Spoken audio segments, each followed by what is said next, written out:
Dead after a mass shooting at a school in Nashville. Tonight, what police know about the shooter.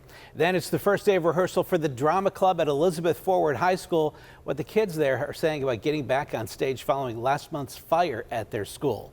Plus, why the Pirates are getting a new look this season.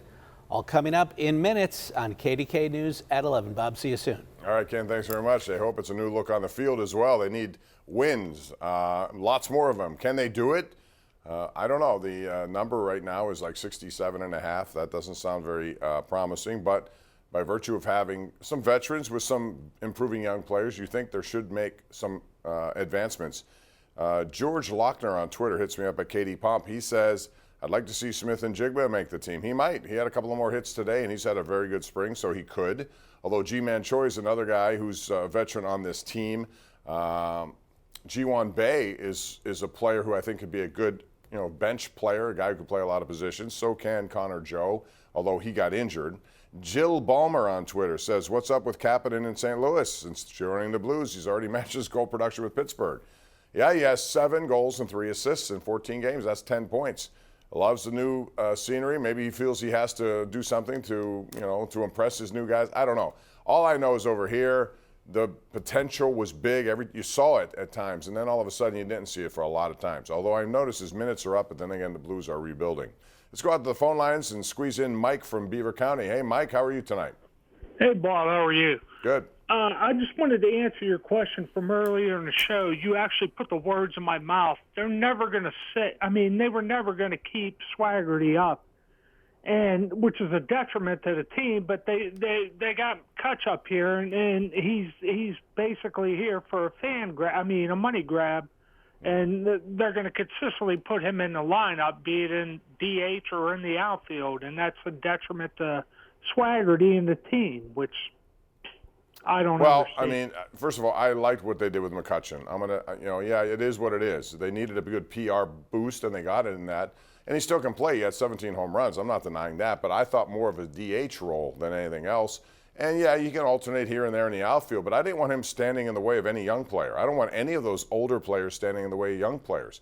Travis Swaggerty shows that he's pretty mature. He's had a good spring. He's done everything that they asked him to do. He's played some really good defensive outfield, and he can hit.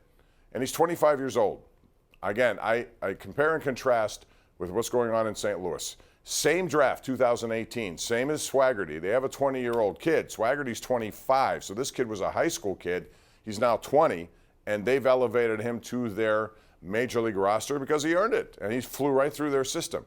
Sometimes the Pirates take a little too long to let guys play, and they were forced to do it with Jack Sawinski last year because of injury, and give him credit. He took advantage of it. Now here he is starting center fielder. I'm not so sure about that, though. Can he do that on a regular basis up here? I sure hope can, because he's got some pop in his bat. But at the same time, I'm not holding my breath there. I think Reynolds may end up being back there, and maybe at some point Swaggerty comes up. I want to see the same in the catcher position. Endy Rodriguez is 21 or 22 years old, young kid with a lot of potential. They brought in Austin Hedges. He's a good pitch framer. He's a good defensive catcher. He can't hit. And they got Heineman's another guy in the same kind of role there. At some point, it's got to be Endy Rodriguez, who they acquired by trade, and it's got to be their number 1 pick, who they got 1 overall a couple of years ago. Now, he's had some injuries with some problems with injuries, so that sets him back a little bit. But Henry Davis has got to be up here at some point as well. I want to see fast track. I want to see younger players now. I don't want to see waiting. They seem to be waiting.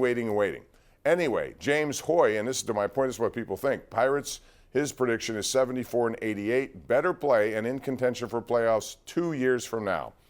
Well, I'm to the point, and I've been around long enough. I'm sure a lot of you people out there who've watched the Pirates in the same boat. I'm tired of kicking that can down the road. 2 more years, you got to wait that long, 2025. Who knows what will happen by then?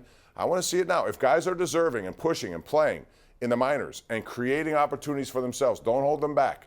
Give them those opportunities. That's what people want to see. And if they do that, I think they'll get even more of attention from Pittsburgh fan base, which is kind of starving for a real contender here in the baseball field as well. That's going to wrap it up for us. Thank you for joining me. We'll be on the air again tomorrow night, 10:35, same time. As I said, Joe Starkey will be here tomorrow.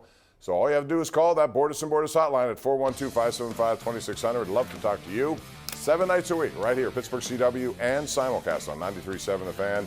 This is the Ireland Contracting Nightly Sports Call. We'll see you on KDKA Sports at 11 o'clock, coming up momentarily. Have a good night.